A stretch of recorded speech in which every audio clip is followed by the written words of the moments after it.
And నేను ఇంకో విషయం కూడా చెప్పాలి ఏంటంటే, చాలామంది ఈ ఫీల్డ్లోకి రావడం అంటే ఇది సినిమా అనే యాడ్స్ అనే కాదు, సినిమా అనే కాదు, అవకాశాలు ఇస్తారు, వీళ్ళతో చేయాలి వాళ్ళతో చేయాలని సినిమాలని. పాపం చాలామంది లైఫ్ని పనంగా పెట్టేసి వస్తున్నారు. ఇంట్లో వాళ్ళని జాబ్ చేసేవాళ్ళు కూడా చాలామంది ప్యాకేజ్ మంచి మంచి శాలరీస్ ఉన్నా కూడా వదిలేసుకొని ఇండస్ట్రీకి వచ్చిన వాళ్ళు ఉన్నారు.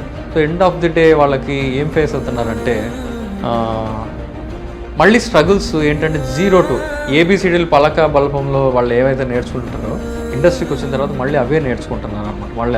అంటే వాళ్ళు ఒక లైఫ్ ఒక 30 years వరకు నేర్చుకొని ఒక సర్టైన్ స్టేజ్ వచ్చి సర్వైవ్ అయ్యే స్టేజ్కి వచ్చినా కూడా ఇండస్ట్రీ అనే దాన్ని ఒక ప్యాషన్తోనో పిచ్చితోనో దీంట్లోకి వచ్చిన తర్వాత ఇక్కడ సినారియోస్ అన్నీ మారిపోతాయి.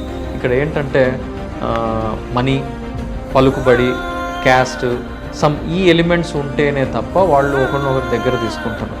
సో మనం సర్వైవ్ అవ్వాలంటే ఇక్కడ కావాల్సిన టాలెంట్ కంటే నువ్వు అవతలోనికి నెత్తిన ఆమ్దం పూసే టాలెంట్ నీకుంటే ఇండస్ట్రీలో నిలబడగలుగుతావు. నాకు అర్థమైనది.